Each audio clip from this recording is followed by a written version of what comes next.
hechicería, de odiar a los demás, de pelearse con ellos, de ser celosos y de enojarse por todo, de ser egoístas, de discutir por todo y con todos, de causar divisiones o tener envidia de alguien secreta o abiertamente. Habla de que vivir en la carne es emborracharse. Para los que dicen que estas cosas no están en la Biblia. Y habla de que los que viven en la carne son los que hacen fiestas locas, como las de Ricky Martin. Ay, perdón. Hay una palabra en la Biblia para eso y en la vida también, orgías, donde se hacen cosas totalmente desagradables a Dios.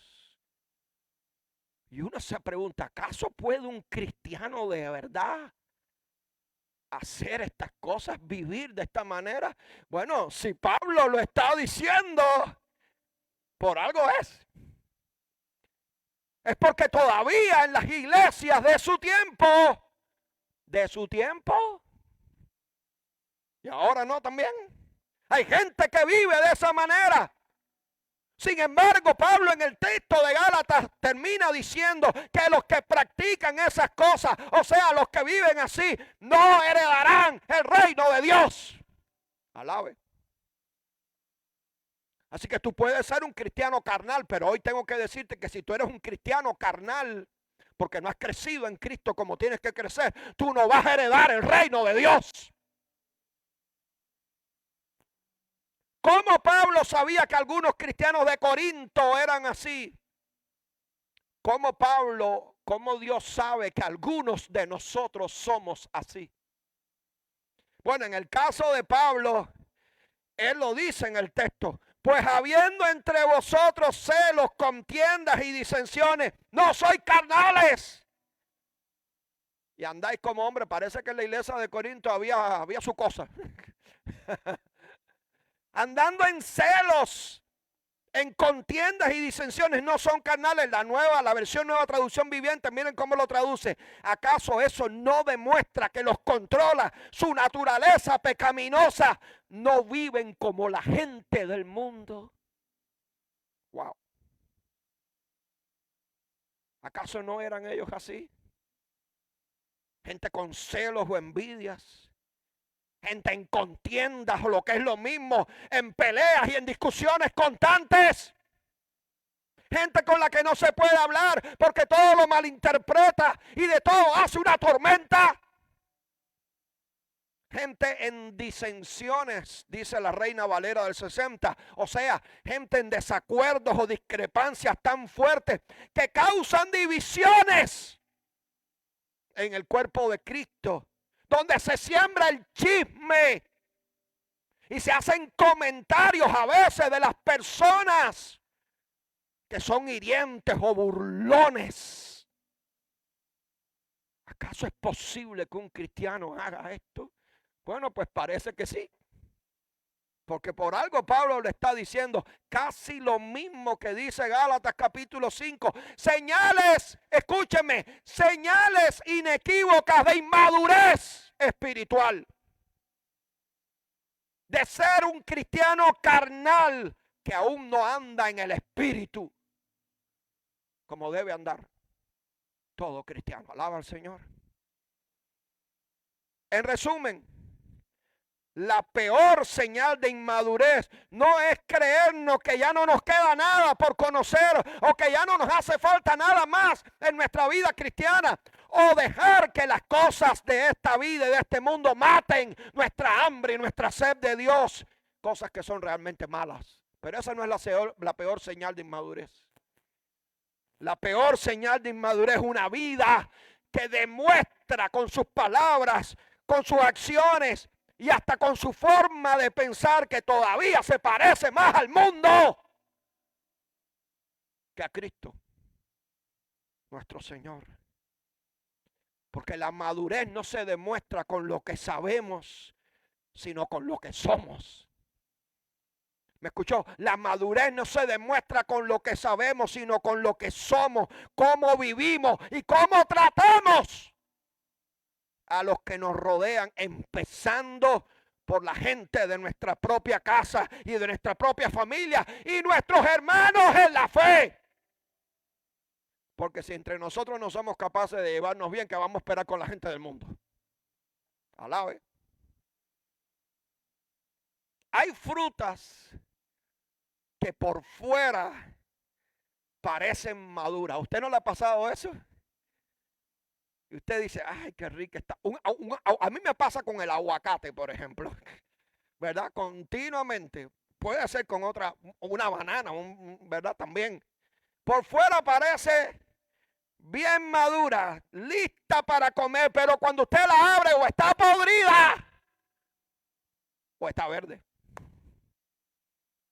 ¿Usted cree que ya está lista para comer? Pero no lo están.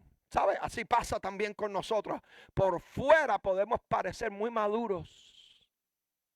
Podemos tener incluso muchos años en la iglesia, en los caminos de Dios. Pero cuando llegan los problemas es cuando se revela quiénes somos y cómo estamos. Alabe. Cuando alguien nos contradice, cuando alguien no hace lo que nosotros queremos o hace algo que no nos gusta, que hasta nos ofende, ahí aparece muchas veces nuestra inmadurez y puede que hasta nuestra carnalidad. Cada vez que ofendemos o reaccionamos a algo o a alguien con orgullo, cada vez que nos cuesta perdonar o de hecho no estamos dispuestos a perdonar a nadie, cada vez que buscamos tener la razón, alabe, estamos revelando solo una cosa, hermanos: inmadurez. La verdadera madurez en Cristo siempre transforma nuestras vidas, siempre transforma nuestro carácter, siempre nos hace mejores. Y recuerde, porque lo he venido diciendo durante todo este domingo, la verdadera madurez se demuestra con que tú y yo nos parecemos a Cristo. Cada día más. Cada día más. De igual manera, una iglesia madura no es la que más crece en asistencia, en ofrenda o por tener muchos programas y ministerios activos, sino por reflejar más el carácter de Cristo en cada uno de nosotros. Su amor, especialmente al mundo. Una iglesia que no crece espiritualmente deja de avanzar en el propósito de Dios, porque el primer paso para madurar es aceptar que todavía tenemos muchas cosas que necesitan ser transformadas por Él. La pregunta entonces es: ¿cómo dejamos de ser niños espirituales o cristianos carnales para convertirnos en cristianos maduros? Porque eso es lo que Cristo quiere. Amén. Dile que está a tu lado: lo que Cristo quiere es que tú seas un cristiano maduro. Aquí viene la respuesta y voy a usar para esto lo que dice la palabra en Hebreos 5:14. Escúchelo. El alimento sólido, escuche, porque aquí ya no se está hablando de leche. El alimento sólido es para los que son maduros,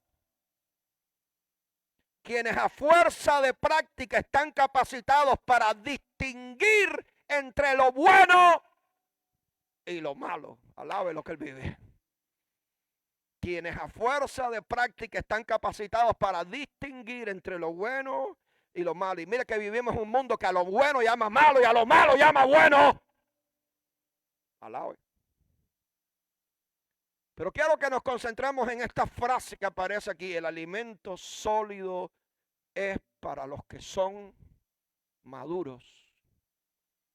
Porque a un bebé, y tenemos varios, y vienen más en camino, a un bebé usted no le puede dar un pedazo de carne. ¿Sí o no? No le puede dar un pedazo de carne porque su sistema digestivo todavía no está preparado para eso todavía. Ya Mateo Lian está comiendo carne. Alabado sea Dios. Pero recién nacido usted no puede darle un pedazo de carne a un bebé, porque su sistema digestivo no está preparado. Un bebé toma leche. Pero en la medida que ese bebé va creciendo y se va desarrollando, empieza a comer alimentos más fuertes, ¿verdad? Más sólidos, hasta que llega el momento en que puede comer carne, proteína. Aleluya. Miren quién dijo gloria a Dios. Qué raro. Ningún cristiano puede pasarse toda la vida tomando leche espiritual. Eso no sería lo normal. Aquí la leche espiritual significa quedarse en las enseñanzas básicas de la fe sin avanzar a cosas más profundas. Hay cristianos que llevan años en la fe, pero no han pasado de la leche espiritual.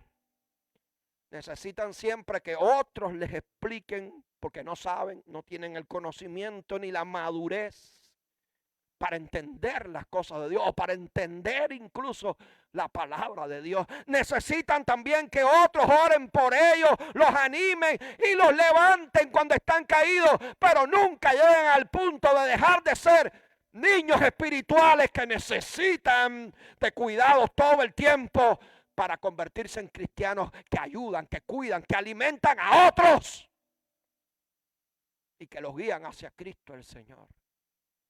Todo es para ellos, para mí, como un bebé pegado al pecho de la madre cuando tiene hambre. Cuando Dios quiere que tú dejes de ser bebé para que empieces a dar a otros. Alabe lo que Él vive. Hay que madurar, hermano. Hay que crecer para pasar de la leche espiritual al alimento sólido. ¿Cuántos quieren alimento sólido? Aquel alimento sólido significa una relación más profunda con Cristo, un entendimiento mayor y mejor de su palabra, llegar a verdades profundas, complejas, aprender también a discernir y entender la voluntad de Dios para nuestras vidas hoy y vivirla. Pero fíjense que la madurez, hermanos y hermanas, no llega de forma automática por el simple pasar de los años. En el texto de Hebreos que leímos al principio dice que el alimento sólido es ¿para quiénes? Para los maduros. Para los que a fuerza de práctica, ahora los voy a explicar, están capacitados para distinguir entre lo bueno y lo malo. Fíjense que no dice que los cristianos son o se vuelven maduros porque comen alimentos sólidos, sino que comen alimentos sólidos porque son maduros. Si no, no pudieran. Pero ahora el autor de este texto nos explica que esas personas a fuerza de práctica están capacitados para distinguir entre lo bueno y lo malo. Ahí está él hablando de una capacidad entrenada por el uso, o sea, por el ejercicio repetido, tal como sucede con el oído de un músico o con los músculos de un atleta. Un atleta no desarrolla sus músculos viendo competencias por televisión. ¿Sí o no? Los desarrolla por el uso, el ejercicio, el entrenamiento de cada día. Esa capacidad de la que Pablo está hablando aquí, del autor del Hebreo está hablando aquí, en nosotros se forma por el entrenamiento y el uso, el ejercicio de nuestros sentidos y de nuestras facultades espirituales. Si usted no es capaz de repetir, de ser constante en su vida espiritual, usted jamás va a tener esta capacidad. El que no es constante en la oración, el que no es constante en la palabra, el que no es constante en su relación con Cristo, jamás va a poder crecer. Porque esta capacidad se forma en el uso, en el ejercicio, el entrenamiento diario. Alabe lo que Él vive. Por lo tanto, la madurez no es el resultado del entrenamiento y la práctica de la vida constante. Porque no basta, mi hermano, con escuchar las predicaciones de los domingos o alguna que otra palabra en las redes, por ejemplo. Hay que obedecer la palabra. No basta con escucharla. No basta con leer la Biblia. Hay que vivirla. Hay que ponerle práctica. ¿Para qué? Dice el texto, para aprender a distinguir. Otras versiones dicen, para aprender a discernir entre lo bueno y lo malo. Eso significa que va a llegar un momento en que por el conocimiento y la práctica, tú vas a desarrollar una comunión profunda con Dios que te va a dar un sentido espiritual por el cual el Espíritu de Dios te va a hablar y te va a guiar para que tú escojas lo bueno en vez de lo malo. ¿Alguien necesita de eso ahora mismo en su vida? Parece que nadie. Los que necesiten de eso, levanten su mano. Lo voy a repetir. Tú vas a desarrollar un sentido, una facultad espiritual en la que Dios te va a hablar y te va a ayudar a escoger lo bueno en vez de lo malo. ¿Alguien necesita eso? Bendito sea el nombre de Dios. Si usted lo necesita, por eso yo estoy hablando de eso hoy aquí. Porque mire que nosotros caemos en las trampas de Satanás. Mire que nosotros caemos en los engaños de este mundo. ¿Sí o no? Especialmente cuando usted se va a comprar un carro que usted dice, yo me la sé toda. A mí el vendedor no me va a engañar. Y usted no sabe que el vendedor tiene más colmillo que usted 3 veces. Que sabe cómo va a darle la vuelta para finalmente hacerlo caer donde quiere que usted caiga. Imagínese que usted tenga la capacidad para discernir, para saber, para distinguir que lo que le están ofreciendo no es lo mejor y pueda rechazarlo y escoger lo que realmente es bueno. ¿Alguien necesita de eso? Y estamos hablando en sentido general en la vida. En sentido general en la vida, en las situaciones que tenemos que vivir cada uno de nosotros día con día. Yo necesito que el Espíritu de Dios desarrolle esa capacidad en mí. ¿Alguien lo necesita también? Puede incluso que algo venga a tu vida bajo el disfraz de bueno. Fíjense que la misma Biblia dice que Satanás se disfraza como ángel de luz. ¿Sabía eso? Y que sus ministros, porque nada más que leemos esa parte, pero el texto continúa. Segunda de Corintios 11, 14 y 15, lo puede buscar en su Biblia.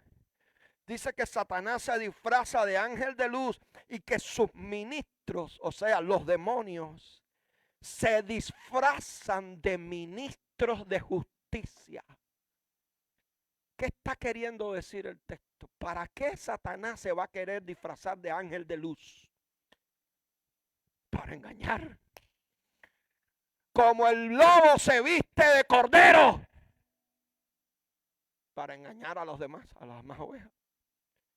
La Biblia dice claramente, repito el texto, si usted lo quiere apuntar y buscarlo en su Biblia, segunda de Corintios 11, 14 y 15, lo dice.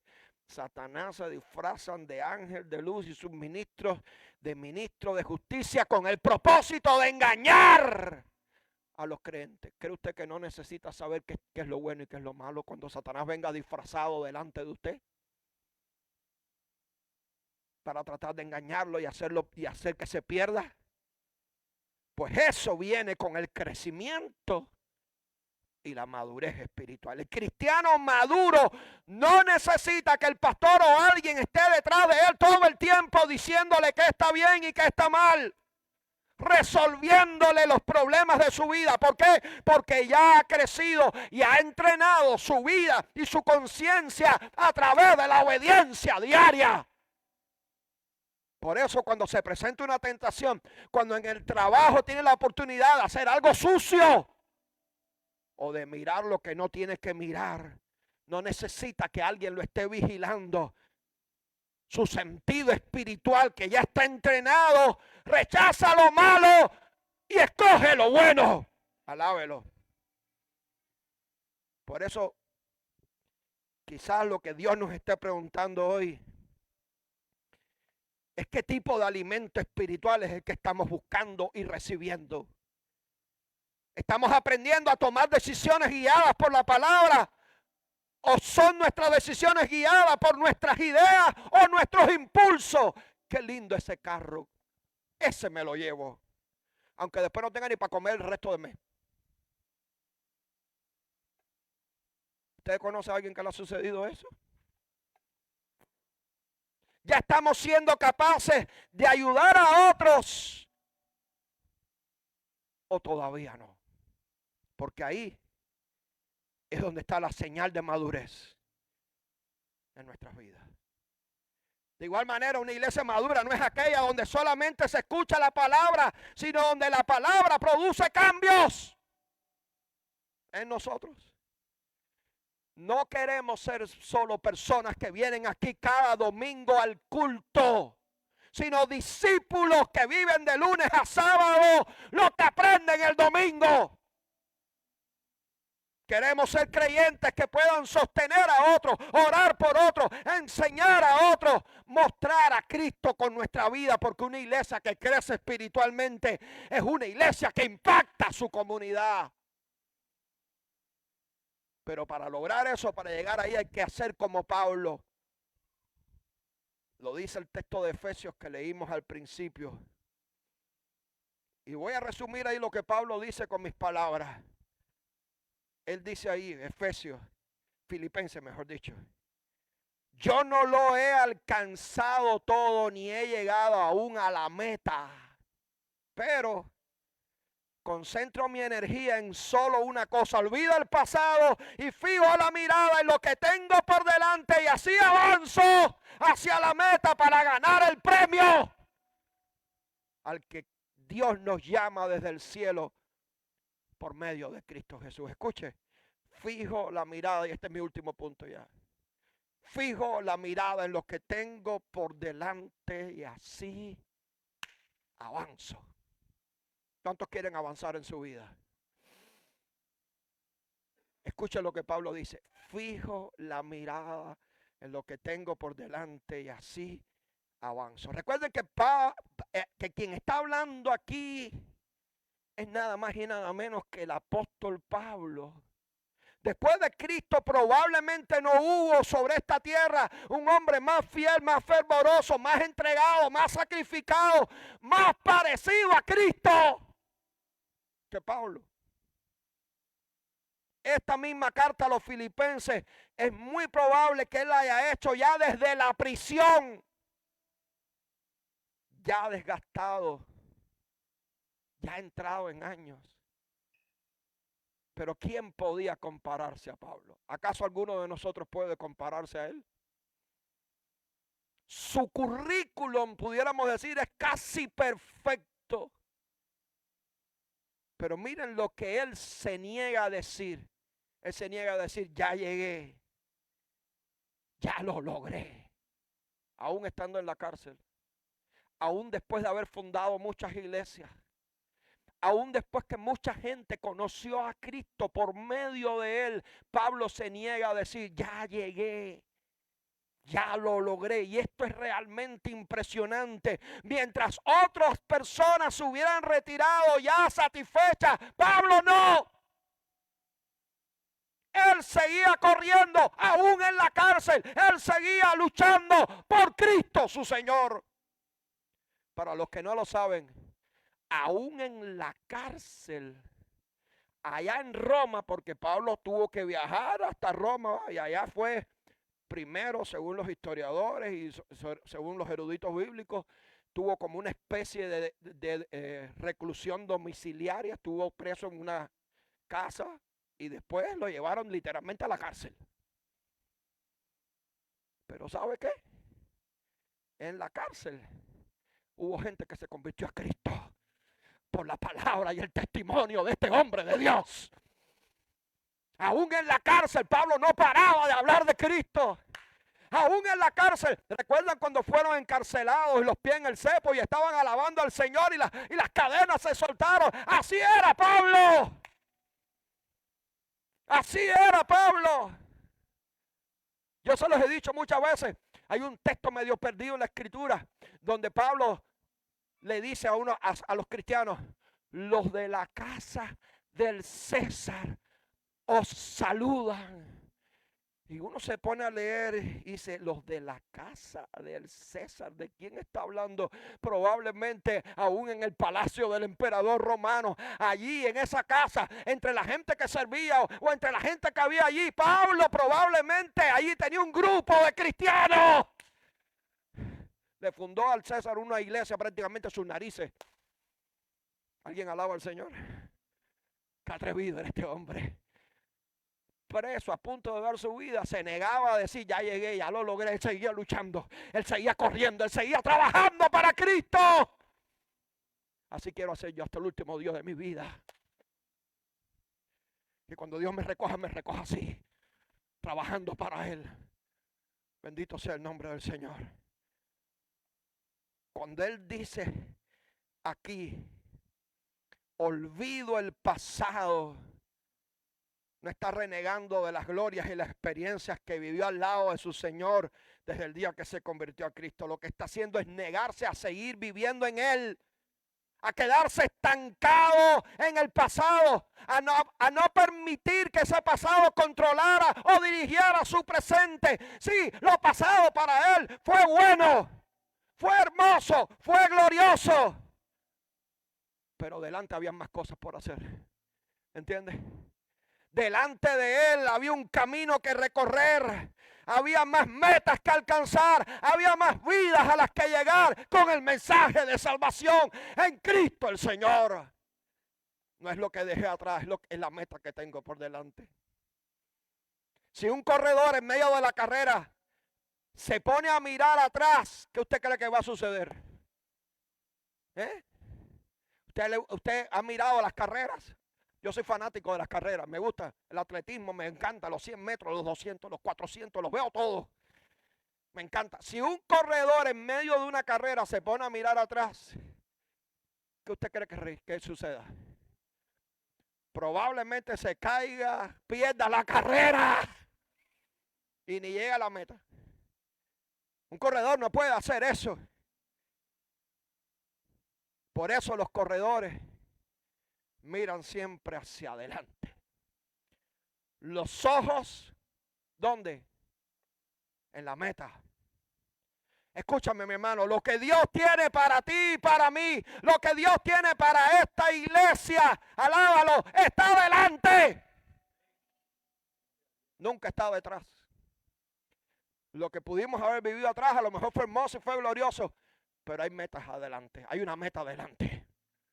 Hay cosas lindas por alcanzar. Por eso Pablo dice aquí: fijo la mirada en lo que tengo por delante y así avanzo. Porque la única manera de avanzar, de crecer, de vivir con la madurez cristiana, espiritual, que Cristo quiere que vivamos, es mirando hacia adelante. Mira hacia adelante. Dile que está a tu lado: mira hacia adelante. Dios tiene cosas para ti. Dios tiene cosas para ti. Cosas que tú necesitas alcanzar. Y tú las vas a alcanzar para gloria de Dios, de acuerdo a su voluntad. ¿Alguien alaba al Señor? Dios dice en su palabra que delante de nosotros hay cosas buenas y santas ya preparadas para bendecir nuestras vidas. Dice 1 Corintios 2:9 que cosas que ojo no vio, ni oído yo, ni han subido en corazón de hombre son las que Dios ha preparado para los que le aman. Aleluya. Dios tiene cosas lindas para ti. Dios está haciendo cosas lindas contigo. Y no es lo que ha hecho, sino lo que va a seguir haciendo contigo y con esta iglesia y en medio nuestro. Porque Dios ya tiene esas cosas preparadas en sus manos para nosotros. Yo no sé usted, pero yo con Cristo quiero avanzar. Amén. Yo con Cristo quiero crecer. No oí los amenes. Ay, parece que yo con Cristo quiero madurar. Cuando Pablo usa aquí el texto avanzo, detrás está la imagen del corredor que estira el pecho. ¿Usted no ha visto al corredor cuando llega a la meta lo que hace? No trata de poner el pie. Trata de poner ¿qué cosa?